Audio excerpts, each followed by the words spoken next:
Let the good times roll.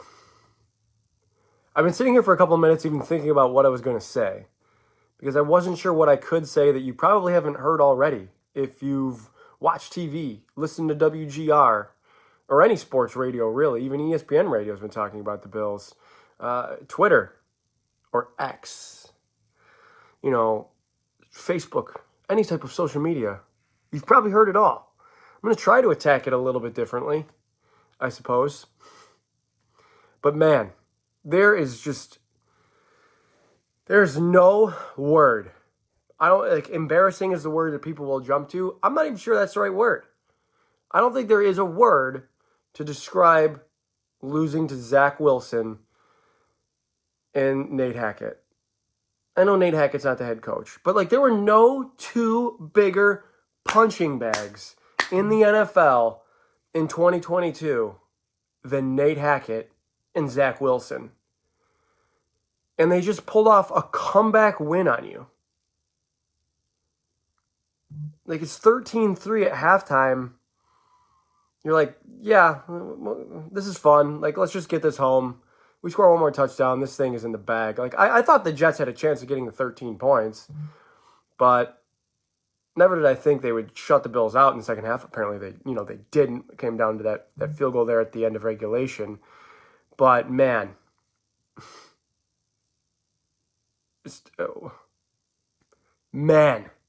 like I said, there's no word. There's no word for it. They lose on a punt return, which is silly in and of itself. But if you look at the whole trajectory of the game, the punt return touchdown is the eighth silliest thing that happened.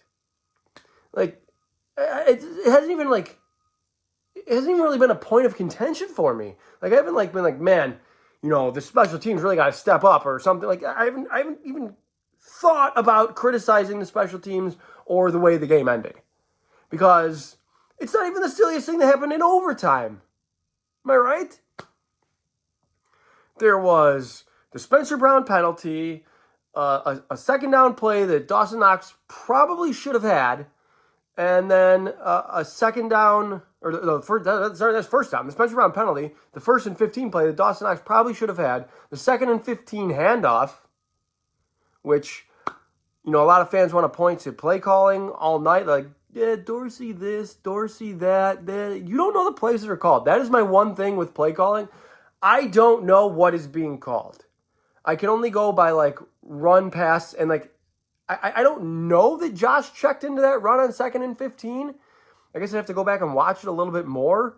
But Josh was asked about it, and he just said, yeah, I thought we could get some yards back there. So I'm not even sure if that was the play that was called. I'm not sure if it's Dorsey. Maybe there is a relationship issue between Josh and Dorsey that isn't quite the same as Josh and Dable was. Maybe that's an issue.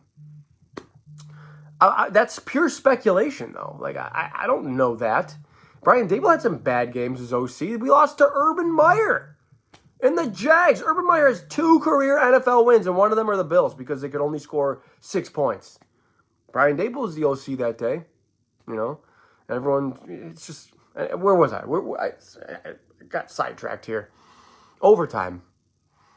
So, yeah, second down play is a handoff. The third down play is Josh maybe bailing on the pocket too soon. I think that was a habit of his on Monday. He got out of the pocket, I thought, way too soon on multiple fronts. And on this particular third down, throws an incompletion to Diggs. They punt, game over.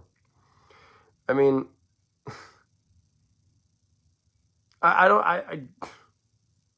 here's my sort of summation, I guess. Here's where I want to attack it a little bit differently than what you might have heard. The Bills are good, okay? Or they have been good. Josh Allen's 37-12 or 37-13 or something as a starter since 2019. They've been good, very good. When you're good, you're going to lose close most of the time. And it's going to be heartbreaking, maybe even most of those times. So that's just the nature of having a good football team. I think the issue with Monday was as soon as Aaron Rodgers got hurt, 4 plays into the game, and I feel for Jets fans there, I really do. Because as fun as Monday ended up probably being for them, the whole season is, I don't want to say the whole season is lost, but it's probably lost. And, 4 plays into Aaron Rodgers as a Jet, it's not fun anymore. That sucks. You've been looking forward to this since he got traded there in April, and 4 plays in, it's no longer fun. Like, I feel for that. Just because of I know the amount of excitement that I feel for Bills season. So I do feel bad for them in that regard, but I ended up having a pretty good night. But once Aaron Rodgers got hurt, from a Bills perspective, you're like, okay, I mean, you have to win this. Like, you can't let Zach Wilson beat you. He beat you last year. And I don't know if Zach Wilson gets the credit for the win as a starter because he didn't play for 4 plays, but the Bills are the only team that Zach Wilson has beat twice. That's last year, this year. And I saw Thad Brown post some really eerily similar stats from the game at New York last year to the game at New York this year in terms of, pass catchers and points scored and rush yards allowed and stuff like that. And I was like, wow. And it's kind of just goes back to what I said last week in the preview video. The Jets are... It sucks. It really sucks that the Jets are such a bad matchup for the Bills because we have to play them twice a year, but they're such a bad matchup for the Bills. Josh really hasn't put together a great game against them, and definitely not since Robert Saleh's been there, right? With the exception of the Mike White game there a couple of years back. Not last year, but I think the year before that. They won like 45-17. That's it. That's before Sauce Gardner got there. Credit, I mean, I hate when coaches say credit the Jets. Like, of course, like, that's such a, like, wash my hands free of this. Like, oh, don't talk about me. Credit the Jets. But, like, they have a game plan for the Bills. They have a game plan for Josh Allen. Josh is, I mean, you gave the Jets a free one. You had the Bengals at 0-1. You had the Chiefs at 0-1. You gave, and then you give the Jets this free win, essentially, because you can't bring it home. It's frustrating. I mean, so frustrating, to say the very least. I don't need to tell you that. I can't find a word to describe how I felt driving home from my buddy's house on Monday night. Just like, you've got to be kidding me. But it's the Jets. We did that game against the Jets last year. Okay, that happened. That happened last year. It was just mid-season, and Josh got injured in that game, so we really didn't think too much about the Jets. And you're like, we're more worried about this. Is Josh going to play next week? That type of thing. That game could have just as easily happened like week 8. It was just week 1. So I'm not panicking, but I'm mad. Does that make sense? I'm mad about the situation. It bothers me, but that the Jets, that this season series is going to be such a headache year after year. It appears. That sucks.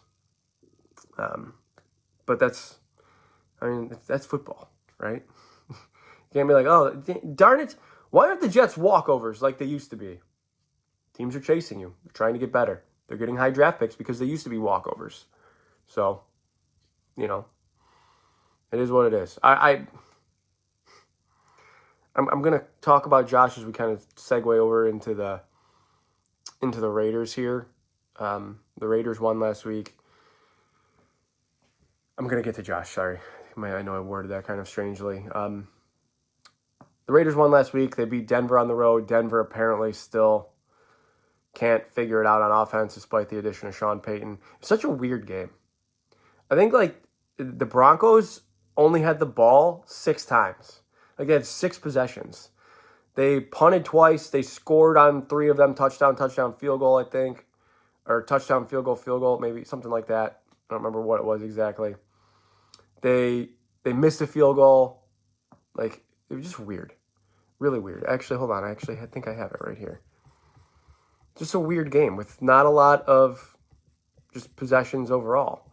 the long possessions. Like, yeah, okay, so touchdown, field goal. That's what the Broncos had. They had a 9-minute drive to start the game, a 6-minute drive that ended in a punt, a quick one before half that they scored on, a 6-minute drive almost that ended in a missed field goal, an 8-minute drive that ended in a field goal, and then they only got the ball one more time for a minute and a half, and they went 3-and-out. Problems. Talking too much about the Broncos, to be honest with you. Let's talk about what the Raiders did. They had the ball basically 6 times themselves. They took a knee. They kneeled down at the end of the half. That counts as a possession, but they only had the ball 6 times. They went touchdown, field goal, punt, pick, touchdown, ran the clock out. Like, this is weird. I feel like that kind of stuff doesn't really happen in today's NFL because it's about quick passing, not usually long running the ball type of drives, clock killing drives. Are the Raiders super threatening to the Bills though? Like, I want to say no. I really want to say no. Are they threatening to the Bills if Josh Allen is going to just turn the ball over at will? Yes. Any team is a threat to the Bills if Josh Allen is just going to bail on clean pockets or not climb them and just chuck it deep. The first interception, I guess I didn't really have a huge problem with, other than the fact that he appeared to have 10 yards in front of him. I know if you watch him make the throw, there is a defender coming. But, like, it's just not like Josh Allen to not take that guy on. I mean, earlier in the game, he's trying to leap over defenders on, like, 3rd and 13 or something, and he's 6 yards short of the first down. He's trying to leap over guys. So now he's got this clear path almost to the sticks. He has Dawson Knox running beyond, like, a defensive back there. He could kind of try to flip it out to him, but nope. I'm just going to chuck this into double coverage way deep, and it's picked. Like, so when you put it in the context of that, does it bother me? Yeah, I guess it does. So, I mean, the second one, same thing.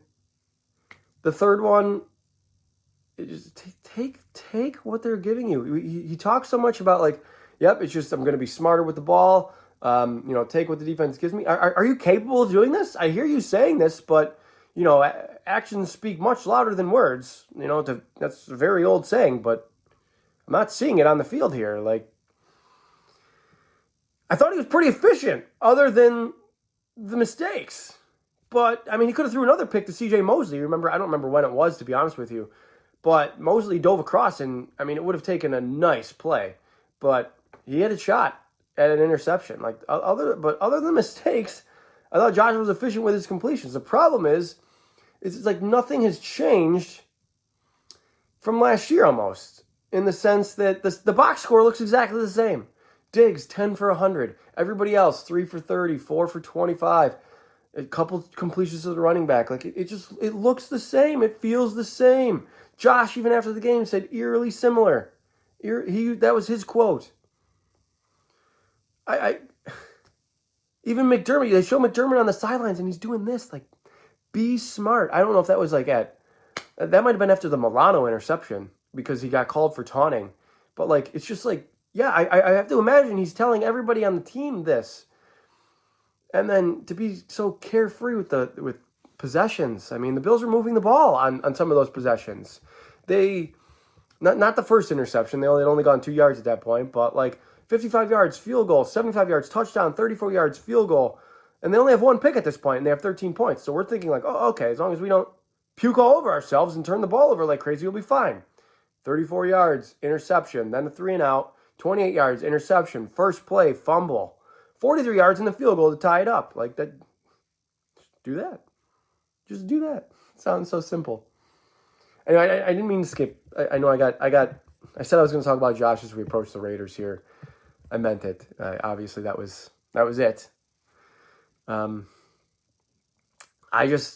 It's funny. Like, the Bills are I think the biggest favorite in week 2, and the Jets are the biggest underdog, and the Jets just beat the Bills.